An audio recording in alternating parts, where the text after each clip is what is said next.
MBTI의 16가지 성격 유형 중 가장 낭만적이고 이상적인 존재를 꼽으라면 단연코 INFP일 것입니다.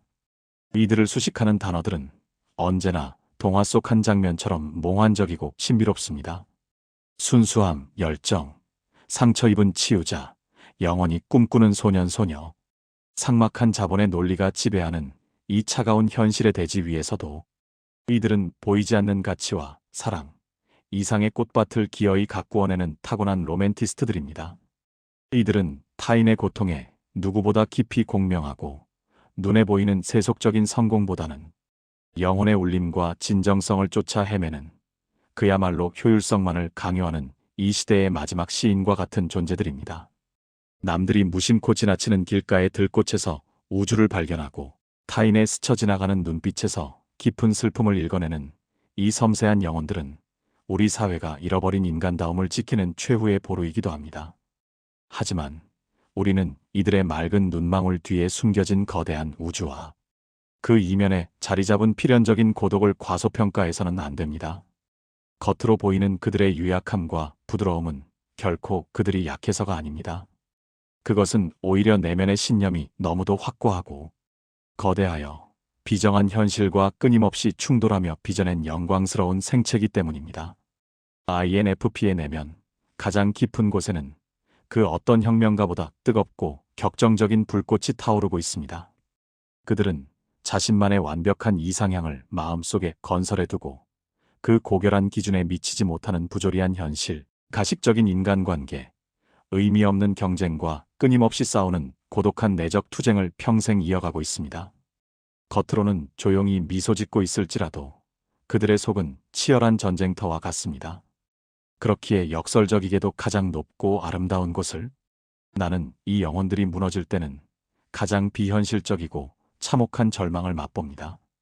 현실의 차가운 벽이 그들의 찬란한 꿈을 찌집기거나 절대적으로 믿었던 사람의 위선이 그들의 순수를 더럽힐 때 INFP는 단순히 우울해하거나 슬퍼하는 수준을 넘어섭니다. 그들은 자신의 존재 이유이자 우주가 붕괴되는 자아의 근간이 흔들리는 파국을 경험합니다. 더 이상 날아오를 힘을 잃고 벼랑 끝으로 추락한 날개, 꺾인 천사는 자신의 영혼을 잠식하는 두 가지의 지옥도를 마주하게 됩니다. 하나는 과거의 실수와 흑역사라는 감옥에 스스로를 가두고 만약 그때 그랬더라면이라는 후회 속에서 끊임없이 자신을 난도질하는 FI-SI 루프의 굴레입니다. 그리고 다른 하나는 자신의 이상을 배신한 세상을 향한 분노가 터져 나와 평소 가장 혐오하던 차갑고 통제적인 독재자의 가면을 쓰게 되는 티그립의 폭주입니다. 가장 높은 하늘을 날던 이들이 현실의 바닥으로 처참하게 추락할 때 어떤 신음을 내뱉는지 그 고통의 메커니즘을 적나라하게 해부하려 합니다. 그리고 마침내 그 부서진 꿈의 조각들을 모아 어떻게 다시 날개를 펴고 비상할 수 있는지를 심도 있게 들여다볼 것입니다. 이것은 단순히 한 성격 유형에 대한 분석이 아니라 상처받은 모든 몽상가들을 위한 위로이자 다시 꿈꾸기를 주저하는 당신을 위한 희망의 기록입니다. 1. 시련의 늪, 스스로 지필한 비극의 시나리오에 갇히다. 현실의 새로운 가능성을 차단한 채 상처받은 감정이 각색하고 왜곡된 기억이 증언하는 후회와 자책의 법정에 스스로를 가두는 상태. 가장 건강하고 이상적인 상태의 INFP를 떠올려 봅니다. 그들은 마치 세상의 모든 경계를 자유롭게 넘나드는 나비와 같습니다. 그들은 자신의 고유한 신념과 가치관을 나침반 삼아 외부 세계의 무한한 가능성을 탐험하는 여행자들입니다.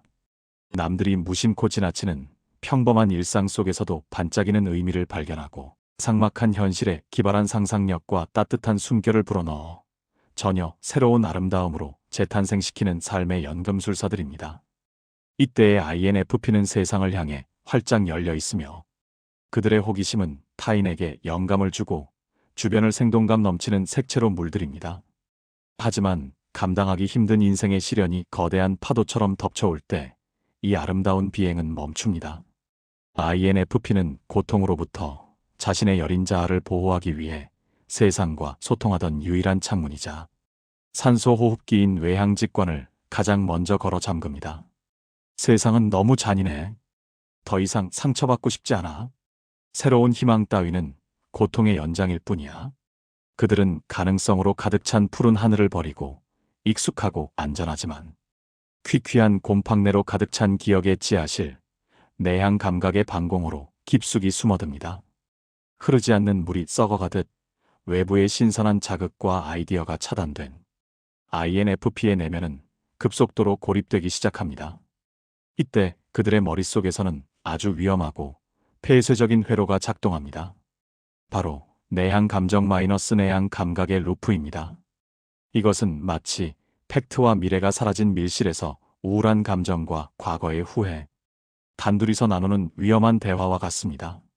미래를 꿈꾸던 몽상가는 이제 과거의 무덤을 파헤치는 비관적 역사학자로 돌변합니다.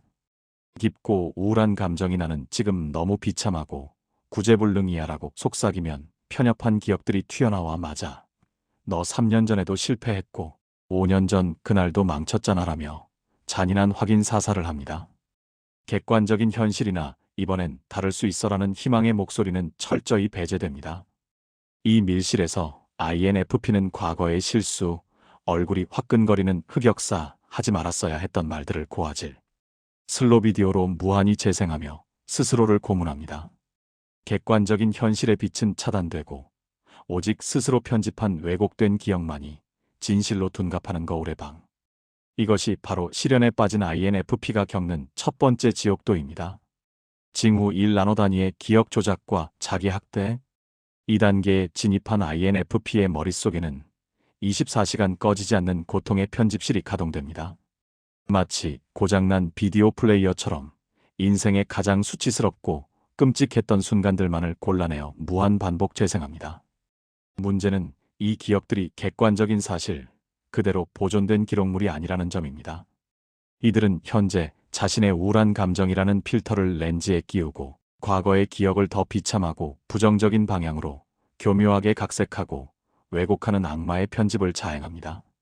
INFP는 평범했던 과거의 대화나 사소한 실수들을 나노 단위로 쪼개어 분석하기 시작합니다.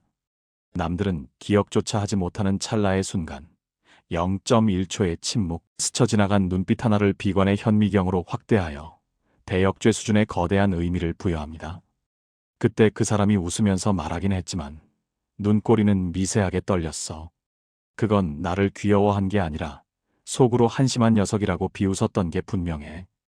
회의 시간에 내가 낸 아이디어에 즉답이 없었어. 그 3초의 정적은 나에 대한 무시이자 내 존재 가치에 대한 사형 선고였어. 상대방에게는 전혀 악의가 없었거나 기억조차 없는 일임에도 INFP는 자신의 예민한 촉을 과신하며 상상 속에서 자신을 모두에게 미움받는 존재로 확정짓습니다. 과거의 중립적인 데이터들은 모두 폐기되고 오직 나를 상처 입히기 위해 조작된 증거들만이 채택됩니다. 과거의 선택을 되짚는 과정은 반성이 아니라 고문이 됩니다. 이들은 인과관계를 과도하게 비약하여 현재의 모든 불행이 과거의 사소한 선택 하나에서 비롯되었다고 믿는 후회의 나비 효과에 빠집니다. 그때 내가 그 길로 가지 않고 다른 길을 선택했더라면, 그때 내가 그 말 한마디만 참았더라면 지금 내 인생이 이렇게 시궁창은 아니었을 텐데. 이미 돌이킬 수 없는 과거의 시점에 닻을 내린 채 현재의 자신을 끊임없이 그곳으로 소환하여 채찍질합니다. 수만 가지의 만약의 시나리오를 쓰며 완벽할 수도 있었던 가상의 미래와 초라한 현재를 비교하며 스스로에게 박탈감을 선물합니다. 결국 이 루프 속에서 INFP는 자신을 기소하는 냉혹한 검사가 됩니다. 과거의 모든 타임라인을 뒤져 자신이 부족하고 못났으며 사랑받을 자격이 없다는 증거 자료만을 집요하게 수집합니다. 자신이 이루어낸 성취나 따뜻했던 기억은 그건 운이 좋았을 뿐이라며 기각하고 오직 실수와 실패의 기록만을 이게 진짜 내 모습이라며 증거물로 제출합니다. 밤새 이불을 걷어차며 느끼는 그 생생한 수치심은 스스로가 내린 유죄 판결에 대한 형벌입니다. 아무도 비난하지 않았지만 스스로를 용서받지 못할 죄인으로 낙인 찍은 채 마음의 감옥에 갇히는 것. 이것이 루프에 빠진 INFP가 겪는 첫 번째 지옥입니다. 징후 이 비극의 주인공에 도취된 슬픈 나르시시즘. INFP가 가진 천부적인 재능인 풍부한 감수성과 신미하는 시련이라는 독을 만나는 순간 자신을 찌르는 가장 날카로운 칼날이자 동시에 자신을 마비시키는 달콤한 마약으로 변질됩니다. 2단계의 INFP는 고통조차 하나의 예술 소재로 삼아 자신의 인생을 철저히 각색하기 시작합니다. 그들은 스스로를 세상으로부터 버림받은 비운의 주인공으로 캐스팅하고 아무도 관객으로 초대하지 않은 채 고독한 모노드라마를 상영합니다. 이것은 단순한 우울증이 아닌 슬픔을 특별한 정체성으로 여기는 비극적 나르시시즘입니다. 이들은 자신의 고통에 남들은 범접할 수 없는 특별함이라는 지위를 부여합니다. 행복하고 평범한 삶은 얕고 속물적인 것으로 치부하며 자신의 우울함을 남들과 다른 섬세함과 깊이를 가졌다는 증거로 삼습니다. 나의 이 깊은 슬픔과 고뇌를 이해할 수 있는 사람은 없어. 나는 이 거친 세상에 어울리지 않는 너무나 투명하고 여린 영혼이야. 자신의 고립을 정당화하고 심지어 낭만적인 것으로 미화합니다. 찢어진 마음, 흐르는 눈물, 잠 못 드는 밤. 이 모든 것이 자신을 비련의 영화 속 주인공처럼 보이게 만드는 장치들이 됩니다. 남들이 건네는 현실적인 위로는 내 영혼의 깊이를 모르는 가벼운 소리라며 귓등으로 흘려듣고 오직 자신의 비극적 서사 속에 머무르며 그 쓸쓸한 무드를 은밀하게 즐깁니다. 가장 위험한 징후는 이들이 슬픔에서 벗어나려 하기보다 슬픔을 유지하기 위해 주변 환경을 큐레이션한다는 점입니다. 우울한 기분이 들면 그 기분을 환기하는 것이 아니라 일부러 가장 슬픈 음악을 찾아 듣고 비극적인 결말의 영화를 보며 자신의 감정을 극한까지 증폭시킵니다. 눈물 젖은 눈으로 바라보는 세상이 주는 특유의 아련함과 센티멘털한 감성에 깊이 중독되어 버린 것입니다. 왜 이토록 고통을 놓지 못하는 걸까요? 그것은 불확실한 행복보다 확실한 불행이 더 안전하다고 느끼기 때문입니다. 밖으로 나가서 부딪히고 깨지는 현실의 차가움보다 따뜻한 이불 속에서 느끼는 익숙한 우울감이 훨씬 안락하다고 느낍니다. 행복은 찰나이고 언제 깨질지 모르는 불안한 것이지만 우울은 묵직하게 나를 감싸주며 언제나 그 자리에 있습니다. 그렇기에 행복해질 기회가 찾아와도 본능적으로 뒷걸음질 칩니다. 어차피 끝은 슬플 거야. 기대했다가 상처받느니 차라리 지금의 우울함 속에 있는 게 나아. 스스로 나오려 하지 않는 감옥, 물먹은 솜처럼 무겁지만 포근하게 나를 짓누르는 그 축축한 안정감. 이것이 시련에 빠진 INFP가 겪는 두 번째 지옥, 감정의 늪입니다. 징후 3관계의 전원을 끄다, 도어슬램. 평소 타인의 감정을 솜사탕처럼 부드럽게 감싸 안고 누구에게도 상처 주지 않으려 발버둥 치던 INFP가 가장 차갑게 돌변하는 순간이 있습니다. 바로 내면의 에너지가 완전히 고갈되었을 때입니다. 2단계의 INFP에게 인간관계는 더 이상 기쁨이나 위로가 아닌 숨통을 조여오는 거대한 소음이자 짐덩어리로 전락합니다. 갈등을 직면하고 해결할 최소한의 힘조차 남지 않았기에 이들은 가장 극단적이고 효율적인 방법, 관계의 메인 스위치를 내려버리는 것을 택합니다. 이들의 단절은 서서히 멀어지는 것이 아니라 어느 날 갑자기 흔적도 없이 사라지는 증발의 형태를 띱니다. 읽지 않은 메시지가 수십 개 쌓여도 확인하지 않는 읽씹안읽씹은 기본이며 심할 경우 예고 없이 모든 SNS 계정을 비활성화하거나 전화번호를 바꾸는 등 디지털 세상에서의 자살을 감행합니다. 미안해. 나중에 연락할게라는 짧은 답장조차 사치스럽게 느껴집니다. 휴대폰의 진동 소리가 마치 나를 비난하는 경보음처럼 느껴져 하루 종일 비행기 모드를 켜두고 이불 속으로 숨어버립니다. 상대방이 걱정되어 문을 두드려도 안에서는 인기척조차 내지 않습니다. 이것은 일종의 시위가 아니라 외부의 자극. 이 내 안으로 들어오는 것을 단일도 허용할 수 없는 감각적 셧다운 상태입니다. 주변 사람들은 이런 INFP의 태도를 무책임한 회피나 차가운 절교 선언으로 받아들이고 상처받습니다. 하지만 INFP의 내면을 들여다보면 이것은 타인을 공격하기 위한 칼이 아니라 무너져가는 자신을 지키기 위한 최후의 방패입니다. 지금 자신의 내면이 쓰레기장처럼 엉망진창이기에 이 추한 모습을 남들에게 보여주느니 차라리 관계를 끊어버리고 혼자가 되는 편이 낫다고 판단하는 것입니다. 나는 지금 시한폭탄이야. 누구든 건드리면 터질 것 같아. 그러니 너를 위해서라도 내 곁에 오지 마. 이들은 아이러니하게도 상처 주지 않기 위해 관계를 끊고 피해를 주지 않기 위해 도망칩니다. 관계를 유지하며 겪어야 할 감정, 소모와 오해를 감당하느니 차라리 나쁜 사람이 되어 혼자 고립되는 비극을 자처합니다. 가장 슬픈 지점은 이토록 철저하게 자신을 요새에 가두면서도 마음 한구석에서는 누군가가 이 두꺼운 문을 부수고 들어와 주길 바라는 모순된 구조 요청을 보내고 있다는 것입니다. 모두 다 귀찮아, 꺼져버려라고 외치면서도 속으로는 제발 이런 나라도 포기하지 말고 계속 두드려줘, 나를 이 어둠 속에서 꺼내줘라고 울먹입니다. 하지만 그 문은 너무나 단단하게 잠겨 있어 결국 아무도 들어오지 못하게 만들고 맙니다. 스스로 판 고독의 참호 속에서 역시 나를 진정으로 이해하는 사람은 없어라며 비관적인 예언을 스스로 증명해 보이는 슬픈 자기 실현. 겉으로는 평온한 침묵이 흐르지만 그 안에서 INFP는 세상과 철저히 격리된 채 외로움에 질식해가고 있습니다. 이 폭주의 끝 가장 혐오하던 독재자의 가면을 쓰다. 감성과 이상의 엔진이 과부하로 꺼지자 생존을 위해 최약체 기능인 설익은 논리를 거칠게 가동하여 자신과 타인을 무차별적으로 베어버리는 상태. 내면의 동굴이 소리 없는 침묵의 감옥이었다면 이제 그 감옥의 벽이 굉음을 내며 무너져 내립니다.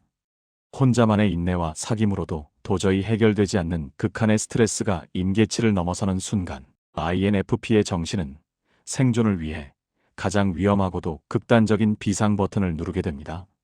그것은 바로 무의식의 가장 깊고 어두운 지하실에 꽁꽁 묶어두었던 최약체 기능, 외향사고의 봉인을 강제로 해제하는 것입니다. 평소 INFP에게 이 외향사고는 타인을 통제하고 냉혹하게 비판하며 인간미 없이 효율성만을 따지는 불편하고 낯선 옷이었습니다.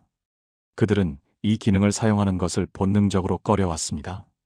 하지만 본연의 자아인 내향 감정이 고통에 질식해 기절해버린 이 비상사태에서 미성숙하고 거친 야수와 같은 외향사고가 통제 불능 상태로 폭주하며 의식의 전면으로 뛰쳐나와 조종관을 탈취합니다. 이 현상은 마치 온화하던 지킬 박사가 순식간에 사악한 하이드로 돌변하는 공포영화의 한 장면과 같습니다. 평소 좋은 게 좋은 거지라며 평화를 수호하던 INFP의 다정한 모습은 온데간데 없이 사라지고 그토록 그들이 혐오하던 권위적이고 통제적이며 살기를 띤 차가운 독재자의 에너지가 본체를 집어삼킵니다. 주변 사람들은 이 급격한 변화 앞에서 거대한 인지 부조화와 공포를 느낍니다. 내가 알던 그 순하고 눈물 많던 사람이 맞아? 어떻게 사람이 한순간에 이렇게 변해? 가장 가까웠던 이들조차 뒷걸음질 치게 만드는 낯선 살기. 하지만 기억해야 합니다. 이것은 단순한 화풀이나 성격 파탄이 아닙니다. 이것은 나약해진 자신을 지키기 위해 자신이 가진 가장 날카로운 가시를 곤두세워 세상 모든 것을 찌르려는 처절한 자아의 쿠데타입니다. 너무나 소중히 여기던 이상이 짓밟혔을 때 그 성역을 지키기 위해 어설픈 갑옷을 껴입고 무거운 칼을 든 것입니다. 다만 비극적인 것은 평소 이 칼을 다뤄본 적이 없기에 그 칼날이 적뿐만 아니라 자신과 사랑하는 사람들까지 무차별적으로 베어버린다는 사실입니다. 징후 이론기는 증발하고 서슬 퍼런 단두대의 심판관이 되다. 평소 그럴 수도 있지. 사람마다 각자의 속도가 있는 거야라며 타인의 실수에 한없이 관대하던 INFP의 허용의 미덕은 흔적도 없이 증발해버립니다. 그 따뜻했던 자리에 남는 것은 타인의 결점을 현미경처럼 들여다보고 티끌만한 오류조차 용납하지 않는 잔혹한 심판관뿐입니다. 이때의 INFP는 마치 감정이 제거된 사이보그처럼 행동하며 타인을 감정을 가진 인간이 아닌 처리해야 할 문제 덩어리나 오류가 난 데이터로 취급하기 시작합니다. 평소 INFP는 뛰어난 관찰력을 가지고 있어 타인의 단점이나 비효율, 모순을 누구보다 빨리 포착합니다. 하지만 그동안은 상대가 무안할까봐 혹은 관계의 평화를 위해 그 데이터를 마음속 블랙박스에 봉인해 두었을 뿐입니다. 그러나 그립 상태가 되면 이 배려의 안전장치가 산산조각 납니다. 봉인이 풀린 블랙박스에서는 그동안 쌓아두었던 타인의 무능함, 나태함, 논리적 모순들이 본물 터지듯 쏟아져 나옵니다. 너는 왜 매번 생각이 그 모양이야? 뇌라는 게 있으면 필터링을 좀 해. 이게 최선이라고 가져온 거야? 너의 그 게으름과 안일함이 우리 팀 전체를 망치고 있어. 이들의 공격은 단순히 감정적인 비난이 아닙니다. 철저히 능력과 성과에 초점을 맞춥니다. 상대방이 가장 감추고 싶어하는 무능력한 부분을 정확히 조준하여 가장 아픈 언어로 찌릅니다. 현재의 실수뿐만 아니라 몇 달 전, 혹은 몇 년 전에 상대방이 저질렀던 실수까지 끄집어내어 너는 원래 구제불능이었다는 식의 잔인한 논리를 완성합니다. 가장 충격적인 변화는 공감 능력의 거세입니다. 평소 타인의 눈물에 가장 약하던 INFP가 이제는 그 눈물을 혐오하기 시작합니다. 이는 자신의 내면이 붕괴된 상태이기에 타인의 감정조차 감당할 수 없는 불필요한 잉여 정보로 취급하기 때문입니다. 상대가 상처받은 표정을 짓거나 울먹이며 호소하면 미안해하기는커녕 싸늘한 경멸의 눈빛을 보냅니다. 질질 짜지 말고 논리적으로 말해. 감정팔이 한다고 해결되는 건 없어. 내가 지금 운다고 해서 내가 무능하다는 팩트가 변해? 피해자 코스프레 좀 그만해. 평소 논리적 논쟁을 즐기지 않던 이들이기에 이때 휘두르는 논리는 정교하기보다는 투박하고 폭력적입니다. 상대를 이해시키기 위한 논리가 아니라 오직 상대를 굴복시키고 입을 다물게 하기 위한 흉기로서의 논리를 휘두릅니다. 논쟁의 본질과는 상관없는 사소한 문법 오류, 단어 선택의 실수, 기억의 오류 등을 집요하게 파고들며 상대방을 지적으로 묵사발을 만들어버려야 직성이 풀립니다. 마치 세상의 모든 멍청함과 전쟁을 선포한 전사처럼 굴지만 사실 그것은 자신의 내면이 통제되지 않는다는 공포를 감추기 위한 과도한 허세일 뿐입니다. 징후 이 무너진 내면을 은폐하기 위한 몸부림, 강박적 통제광, 자신의 존재 기반인 내면의 가치관이 지진이 난 듯 무너져 내릴 때 INFP는 그 끔찍한 공포와 마주하지 않기 위해 시선을 밖으로 돌립니다. 그리고 역설적이게도 자신이 통제할 수 있는 유일한 영역인 외부 세계를 병적으로 장악하려 듭니다. 평소 물 흐르는 대로 살자던 그들의 유연함과 여유는 온데간데 없이 사라지고 그 자리에는 한치의 오차도 허용하지 않는 신경질적인 폭군이 들어앉습니다. 눈에 보이는 세상이라도 완벽하게 질서, 정연해야 자신이 안전하다고 느끼는 일종의 심리적 심폐소생술을 시도하는 것입니다. 그립 상태의 INFP에게 과정의 즐거움이나 낭만, 여유는 더 이상 미덕이 아닙니다. 그것은 도려내야 할 게으름이자 비효율일 뿐입니다. 이들은 삶을 즐겨야 할 여행이 아닌 해결해야 할 과제로만 바라보며 자신과 타인을 극한으로 몰아붙입니다. 갑자기 실현 불가능할 정도로 빽빽한 초단위 계획표를 짜거나 수십 개의 투두리스트를 작성하며 자신을 옥죄입니다. 지금 멍하니 있을 때가 아니야. 1분 1초도 낭비하면 안 돼. 생산적인 일을 해야 해. 잠시라도 쉬면 불안감을 느끼며 성과가 나오지 않는 모든 활동을 무가치한 것으로 매도합니다. 하지만 아이러니하게도 이 계획들은 너무나 비현실적이고 가혹하기에 결국 지키지 못하고 또다시 나는 계획 하나 못 지키는 패배자야라는 자괴감의 재료가 됩니다. 내면의 붕괴가 심각할수록 INFP는 주변 환경의 물리적 질서에 광적으로 집착합니다. 이것은 단순한 청결함의 추구가 아닌 공포를 잇기 위한 절박한 의식입니다. 마음의 방이 쓰레기장이 되어 치울 엄두가 나지 않으니 대신 눈앞의 현실 공간이라도 완벽하게 치워버림으로써 대리 만족을 얻으려는 것입니다. 한밤중에 일어나 미친 듯이 대청소를 시작하거나 책장 속의 책들을 색깔별로, 높이별로 각을 맞춰 정렬합니다. 서랍 속의 물건들을 전부 꺼내어 줄 세우며 먼지 한 톨이나 머리카락 한 올도 용납하지 않습니다. 이 어지러운 방만 깨끗해지면 내 머릿속도 맑아질 거야. 어지러운 방이 깨끗해지는 시각적 변화를 보며 그들은 잠시나마 내가 상황을 통제하고 있다는 얄팍한 안도감을 느낍니다. 하지만 뒤돌아서면 다시 밀려오는 공허함까지 정리할 수는 없기에 그들의 걸레질은 강박적으로 계속됩니다. 자신에 대한 통제는 곧 타인에 대한 통제로 확장됩니다. 평소 타인의 개성을 존중하던 태도는 사라지고 주변 사람들의 행동 하나하나를 감시하고 지시하려 듭니다. 타인의 속도를 기다려주지 못하며 자신의 기준에서 조금만 벗어나도 참을 수 없는 분노를 느낍니다. 그걸 왜 그렇게 해? 내 말대로 하라니까. 왜 이렇게 일을 비효율적으로 처리해? 그래서 결론이 뭔데? 서론 다 자르고 본론만 말해. 내 시간 낭비하지 말고. 상대방이 자신의 통제에 따르지 않으면 불안감이 폭발하여 불같이 화를 냅니다. 이는 리더십이 아니라 자신의 불안을 잠재우기 위해 타인을 도구로 사용하는 히스테리에 가깝습니다. 징후 3 가장 슬픈 반란. 자기 파괴적인 냉소적 허무주의. 2단계는 INFP에게 찾아오는 가장 어둡고 슬픈 시간입니다. 자신의 선의가 철저히 배신당하거나 무가치하게 취급받았다고 느낄 때 INFP는 더 이상 상처받지 않기 위해 자신의 정체성인 따뜻한 가치관을 스스로 짓밟고 비틀어버리는 극단적인 선택을 합니다. 마치 순수했던 예술가가 자신의 캔버스를 검은 페인트로 덮어버리듯 이들은 세상에 대한 복수심으로 타락한 속물이나 감정 없는 기계를 연기하기 시작합니다. 이것은 단순한 태도의 변화가 아니라 자신의 존재 이유를 부정하는 영혼의 파산 선고와도 같습니다. INFP는 원래 세상의 비정한 논리보다는 사람의 마음과 진심을 믿는 이상주의자들입니다. 하지만 그립 상태에서는 이 신념을 정반대로 뒤집어버리는 흑백 논리의 오류에 빠집니다. 평소 거들떠보지도 않던 돈, 권력, 지위만이 세상의 전부라고 외치기 시작합니다. 자신이 순수했기에 당했다고 믿기에 억지로 약삭빠르고 계산적인 사람인 척 행동하며 자신의 순수성을 어리석음으로 격화시킵니다. 착하게 살아봤자 호구 잡히고 이용만 당할 뿐이야. 결국 세상은 돈과 힘이 전부야. 사랑, 우정, 그거 다 배부른 소리야. 나한테 이득 안 되면 다 필요 없어.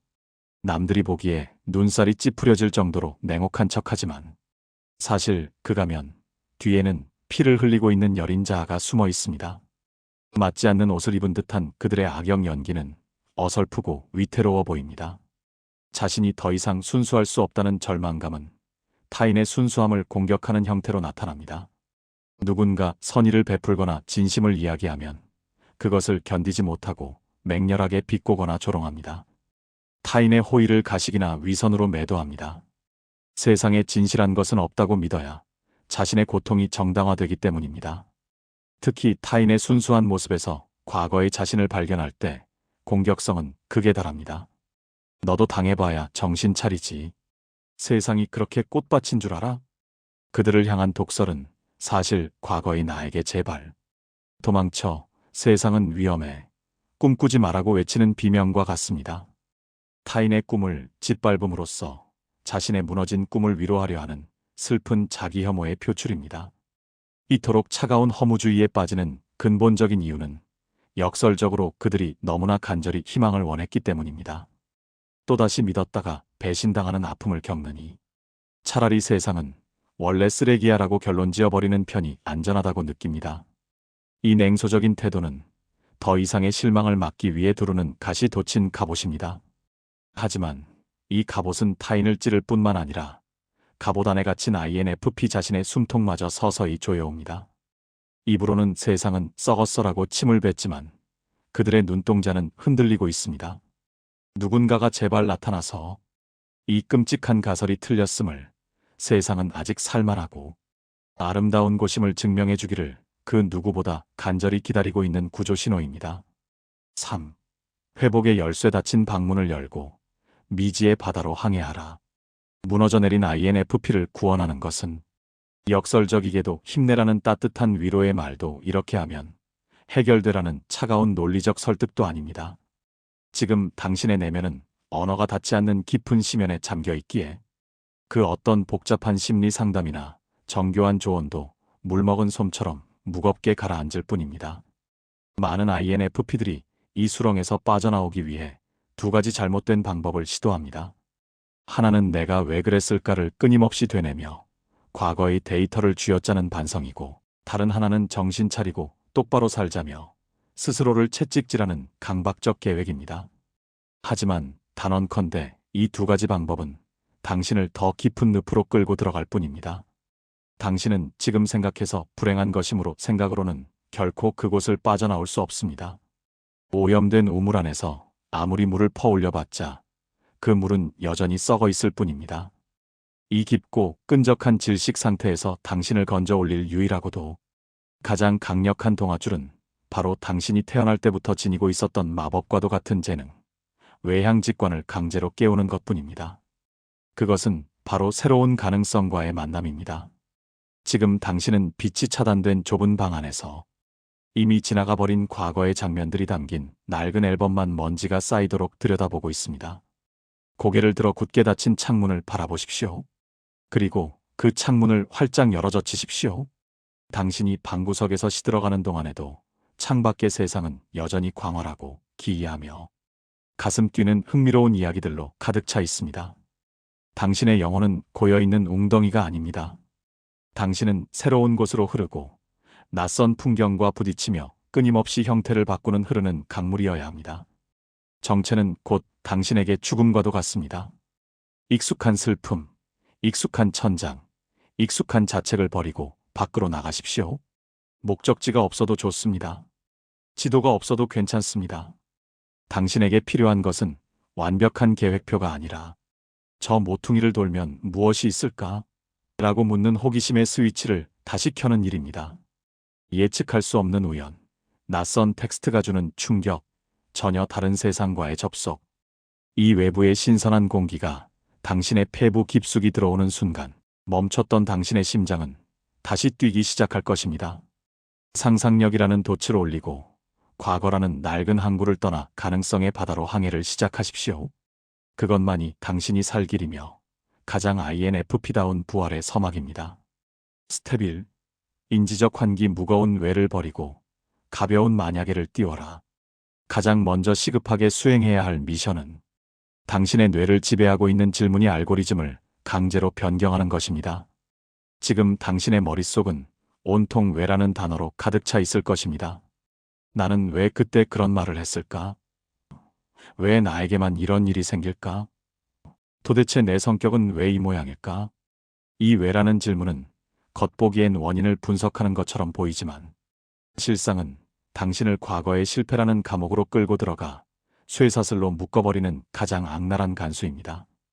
당신이 아무리 깊게 파고들어 원인을 찾는다 해도 이미 벌어진 과거는 단 1초도 바꿀 수 없기 때문입니다. 그것은 반성이 아니라 정해진 비극을 확인하는 자해 행위일 뿐입니다. 이제 그 무거운 질문을 멈추고 INFP인 당신이 태어날 때부터 신으로부터 선물 받은 가장 강력한 마법의 지팡이, 만약에를 꺼내들 차례입니다. 여기서 말하는 만약에는 만약에 또 실패하면 어쩌지? 같은 불안한 예측이 아닙니다. 현실의 중력을 거스르는 완벽하게 쓸모없고 엉뚱한 공상을 의미합니다. 지금 당신의 뇌는 현실적인 문제 해결과 자기 검열로 인해 딱딱하게 굳어 있습니다. 이 경직된 뇌를 말랑말랑하게 풀어주기 위해서는 논리가 통하지 않는 상상의 세계로 도망쳐야 합니다. 만약 내가 투명 인간이 된다면 지금 당장 비행기를 타고 어디로 갈까? 만약 고양이가 세상을 지배한다면 헌법 제1조는 무엇일까? 내일 세상이 멸망한다면 나는 마지막 식사로 마라탕을 먹을까? 케이크를 먹을까? 이런 유치하고 가벼운 생각들이 무슨 도움이 되냐고 묻지 마십시오. 바로 그 도움이 안 된 무용함이 핵심입니다. 효율성과 성과를 강요하는 외향사고의 압박에서 벗어나 당신의 영혼이 자유롭게 숨 쉴 수 있는 해방구는 오직 이 무해한 몽상 속에 있습니다. 심각함은 병이고 유머는 치유입니다. 당신이 가장 건강했을 때를 떠올려 보십시오. 당신은 세상의 아이러니를 발견하고 엉뚱한 농담으로 주변을 웃게 만드는 재치 있는 사람이었습니다. 상상력의 스위치가 켜지면 당신을 짓누르던 거대한 고통도 하나의 소재가 됩니다. 내 인생 이 정도면 막장 드라마 작가도 울고 가겠는데? 시청률은 대박 나겠어. 자신의 상황을 비극적 다큐멘터리가 아닌 블랙 코미디의 한 장면으로 바라보는 거리두기. 그 위트가 돌아오는 순간 당신의 발목을 잡고 있던 과거의 족쇄는 스르르 풀리기 시작합니다. 논리의 감옥에서 탈출하십시오. 당신은 생각하기 위해 태어난 기계가 아니라 꿈꾸기 위해 태어난 여행자입니다. 스텝 2. 지적, 물리적 방랑 고인물을 밀어내는 낯선 자극의 수혈. 지금 당신이 머무는 그 익숙한 방, 익숙한 카페, 익숙한 산책로는 당신에게 안식을 주는 곳이 아닙니다. 그곳은 모든 사물과 공기에 당신의 지난 우울과 한숨이 배어있는 기억의 지뢰밭입니다. 책상 모서리를 보면 그때의 실패가 떠오르고 창밖의 풍경을 보면 그때의 이별이 생각날 것입니다. 익숙한 환경은 중력처럼 당신을 계속 과거의 시점으로 끌어당깁니다. 이 지독한 중력을 끊어내는 방법은 단 하나, 당신을 둘러싼 시공간의 좌표를 강제로 비트는 것입니다. 의도적으로 완벽한 낯설음 속에 당신을 던져 넣으십시오. 이것은 여행이 아니라 영혼을 위한 방랑이자 유목입니다. 당신의 뇌는 지금 비관적인 감정만을 편식하느라 영양실조 상태입니다. 평소 읽던 위로, 에세이나 감성적인 소설은 잠시 덮어두십시오. 그것은 당신의 감정을 대변해 줄 수는 있어도 당신을 그곳에서 꺼내주지는 못합니다. 대신 평생 거들떠보지도 않았던 낯선 장르의 책을 펼치십시오. 양자역학, 천문학, 진화심리학 등 거대한 우주의 법칙을 다룬 책을 읽으십시오. 138억 년의 우주 역사 앞에서 당신의 고민이 먼지처럼 작아지는 압도감을 느끼십시오. 그 압도감은 당신의 비대해진 자아를 축소시키고 해방감을 줍니다. 도저히 이해할 수 없는 난해한 철학서나 기괴한 상상력이 돋보이는 SF, 오컬트 서적도 좋습니다. 도대체 작가는 무슨 생각으로 이걸 썼지? 라는 물음표가 머릿속에 뜨는 순간 당신의 뇌는 멈췄던 회전을 다시 시작합니다. 외부의 이질적인 아이디어가 충돌에 들어와야 내면의 고인물이 순환하고 비로소 숨통이 트입니다. 지도 앱을 끄고 목적지를 정하지 않은 채 집을 나서십시오. 이것은 효율성을 위한 이동이 아니라 우연을 마주하기 위한 표류입니다. 평소 절대 타지 않는 번호의 버스를 타고 종점까지 가보십시오. 지하철 노선도에서 이름조차 낯선 역을 골라 무작정 내려보십시오. 익숙지 않은 동네의 골목을 걸으며 관찰자가 되십시오.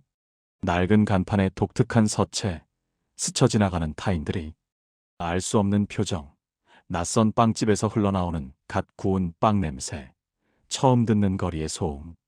이 생경한 정보들이 오감을 통해 쏟아져 들어올 때 당신의 직관은 본능적으로 이 파편들을 연결하여 새로운 이야기를 만들기 시작합니다.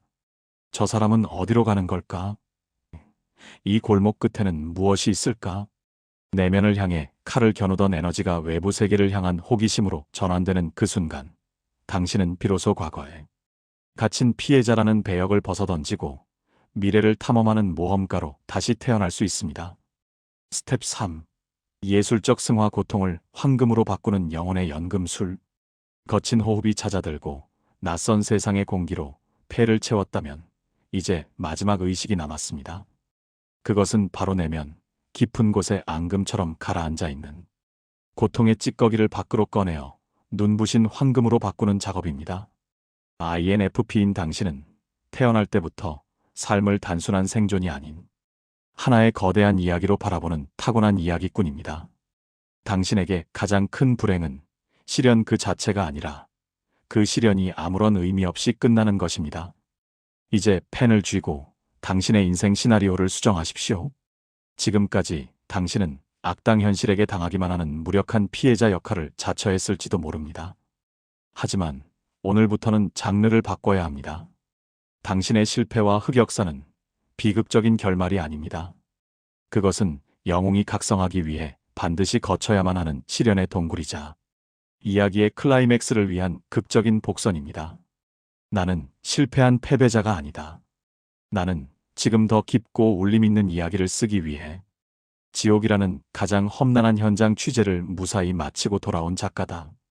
과거의 상처를 지워야 할 얼룩으로 보지 말고 당신이라는 캐릭터가 입체적이고 매력적으로 성장하기 위해 겪어야 했던 영웅의 여정으로 재해석하십시오. 관점을 바꾸는 순간 고통은 서사가 되고 상처는 훈장이 됩니다. 이 과정에서 가장 중요한 것은 당신 안에서 요동치는 그 형태 없는 감정들을 밖으로 끄집어내는 것입니다. 말로 설명할 수 없는 슬픔, 억울함, 분노를 내버려 두면 그것은 당신을 안에서부터 갉아먹는 유령이 됩니다. 이 유령들을 퇴치하는 유일한 방법은 그들에게 형태를 부여하는 것입니다. 거창한 문학작품이나 걸작을 만들라는 뜻이 아닙니다. 찢어질 듯한 마음을 붉은 물감으로 캔버스에 뿌려버리십시오. 엉망진창인 악필로 일기장에 저주를 퍼부으십시오. 흥얼거리는 멜로디에 당신의 눈물을 담아 부르십시오. 내 감정이 글이 되고 그림이 되어 내 몸 밖으로 나오는 순간 당신은 그것과 분리됩니다. 아, 내 슬픔이 저렇게 생겼구나. 비로소 당신은 감정에 삼켜지지 않고 감정을 바라보는 관찰자가 될 수 있습니다. 이것이 바로 창작이 주는 위대한 카타르시스입니다.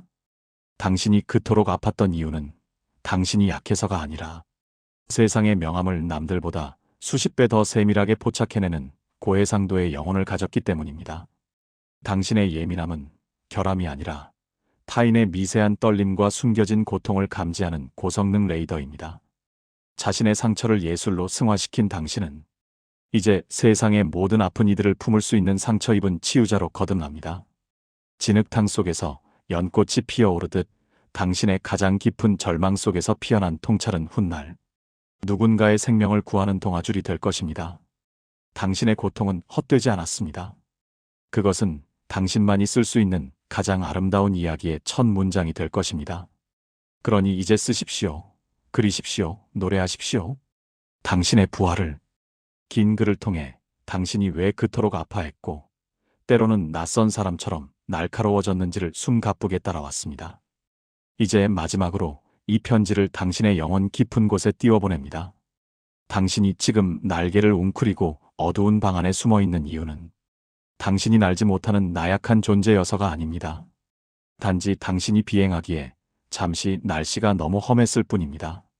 태풍이 몰아칠 때 둥지에서 숨을 죽이는 것은 겁쟁이의 도피가 아니라 폭풍이 지나간 뒤 더 높이 날아오르기 위한 현자의 기다림입니다.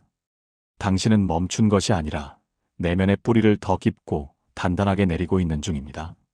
그러니 자책하지 마십시오. 겨울이 없이는 봄의 꽃도 없습니다.